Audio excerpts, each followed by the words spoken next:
UP और उत्तराखंड की खबरों के लिए एबीपी गंगा को सब्सक्राइब करें और बेल आइकन दबाएं। जुलाई महीने में पिथौरागढ़ के मुनस्यारी और धारचूला तहसील के कई गांवों को भीषण बारिश और भूस्खलन का सामना करना पड़ा था, लेकिन 45 दिन बीतने के बाद भी अभी तक पुनर्वास नहीं हो सका है, जबकि आपदा की चपेट में आकर कई घर जमींदोज हुए। करीब 20 लोगों ने जान गंवाई थी। आपदा प्रभावित लोगों को करीब 1.5 महीने के बाद भी समस्याओं को लेकर अधिकारियों के चक्कर लगाने पड़ रहे हैं। जहां पर एक तरफ गांव के संपर्क मार्ग ठीक नहीं हुए हैं, वहीं मुख्य सड़कें भी ठीक नहीं है। इलाके के विधायक हरीश धामी का कहना है कि वो सीएम हरीश रावत से इनके पुनर्वास के लिए निवेदन करेंगे और सदन में भी ये मुद्दा उठाएंगे।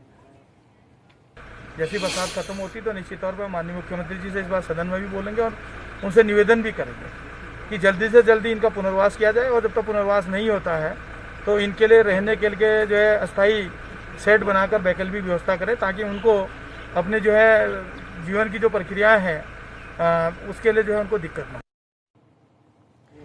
तो विधायक कह रहे हैं कि वो मुख्यमंत्री से बात करेंगे, वो सदन में भी इसको रखेंगे, लेकिन दूसरी तरफ लोग तो इंतजार ही कर रहे हैं। लेकिन सवाल ये है कि कब तक बिना छत के रहेंगे, कब तक अस्थायी टेंटों में रहेंगे लोग ऐसे ही। 45 दिन हो गए हैं, 45 दिन में क्यों नहीं व्यवस्था हो पाए, ये आखिर किस तरह की स्थितियां हैं। पहले तो प्रशासन की पहले ही पुख्ता व्यवस्था होनी चाहिए थी, लेकिन पुख्ता व्यवस्थाएं 45 दिन के बाद भी देखने को नहीं मिल रही है। अभी तक प्लानिंग तक का अभाव दिख रहा है कि आखिर वो करना क्या चाहते हैं इन लोगों के लिए। अब तक व्यवस्था क्यों नहीं की गई है। जुलाई महीने में पिथौरागढ़ के मुनस्यारी और धारचूला तहसील के कई गांवों को भीषण बारिश और भूस्खलन का सामना करना पड़ा था, लेकिन 45 दिन बीतने के बाद भी अभी तक पुनर्वास नहीं हो सका है, जबकि आपदा की चपेट में आकर कई घर जमींदोज हुए। करीब 20 लोगों ने जान गंवाई थी। आपदा प्रभावित लोगों को करीब 1.5 महीने के बाद भी समस्याओं को लेकर अधिकारियों के चक्कर लगाने पड़ रहे हैं। जहां पर एक तरफ गांव के संपर्क मार्ग ठीक नहीं हुए हैं, वहीं मुख्य सड़कें भी ठीक नहीं है। इलाके के विधायक हरीश धामी का कहना है कि वो सीएम हरीश रावत से इनके पुनर्वास के लिए निवेदन करेंगे और सदन में भी ये मुद्दा उठाएंगे। जैसी बरसात खत्म होती तो निश्चित तौर पर माननीय मुख्यमंत्री जी से इस बार सदन में भी बोलेंगे और उनसे निवेदन भी करेंगे कि जल्दी से जल्दी इनका पुनर्वास किया जाए, और जब तक पुनर्वास नहीं होता है तो इनके लिए रहने के लिए जो है अस्थायी शेड बनाकर वैकल्पिक व्यवस्था करें, ताकि उनको अपने जो है जीवन की जो प्रक्रियाएं हैं उसके लिए जो है उनको दिक्कत ना।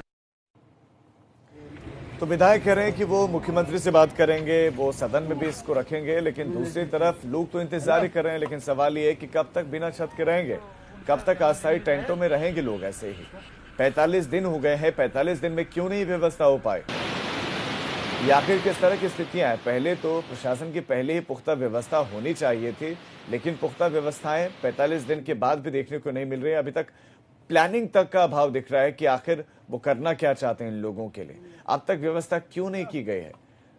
जुलाई महीने में पिथौरागढ़ के मुनस्यारी और धारचूला तहसील के कई गांवों को भीषण बारिश और भूस्खलन का सामना करना पड़ा था, लेकिन 45 दिन बीतने के बाद भी अभी तक पुनर्वास नहीं हो सका है, जबकि आपदा की चपेट में आकर कई घर जमींदोज हुए। करीब 20 लोगों ने जान गंवाई थी। आपदा प्रभावित लोगों को करीब 1.5 महीने के बाद भी समस्याओं को लेकर अधिकारियों के चक्कर लगाने पड़ रहे हैं। जहां पर एक तरफ गांव के संपर्क मार्ग ठीक नहीं हुए हैं, वहीं मुख्य सड़कें भी ठीक नहीं है। इलाके के विधायक हरीश धामी का कहना है कि वो सीएम हरीश रावत से इनके पुनर्वास के लिए निवेदन करेंगे और सदन में भी ये मुद्दा उठाएंगे। जैसी बरसात खत्म होती तो निश्चित तौर पर माननीय मुख्यमंत्री जी से इस बार सदन में भी बोलेंगे और उनसे निवेदन भी करेंगे कि जल्दी से जल्दी इनका पुनर्वास किया जाए, और जब तक पुनर्वास नहीं होता है तो इनके लिए रहने के लिए जो है अस्थायी शेड बनाकर वैकल्पिक व्यवस्था करें, ताकि उनको अपने जो है जीवन की जो प्रक्रियाएं हैं उसके लिए जो है उनको दिक्कत ना। तो विधायक कह रहे हैं कि वो मुख्यमंत्री से बात करेंगे, वो सदन में भी इसको रखेंगे, लेकिन दूसरी तरफ लोग तो इंतजार ही कर रहे हैं। लेकिन सवाल ये है कि कब तक बिना छत के रहेंगे, कब तक अस्थायी टेंटों में रहेंगे लोग ऐसे ही। 45 दिन हो गए हैं, 45 दिन में क्यों नहीं व्यवस्था हो पाए, ये आखिर किस तरह की स्थितियां हैं। पहले तो प्रशासन की पहले ही पुख्ता व्यवस्था होनी चाहिए थी, लेकिन पुख्ता व्यवस्थाएं 45 दिन के बाद भी देखने को नहीं मिल रही है। अभी तक प्लानिंग तक का अभाव दिख रहा है कि आखिर वो करना क्या चाहते हैं इन लोगों के लिए। अब तक व्यवस्था क्यों नहीं की गई है।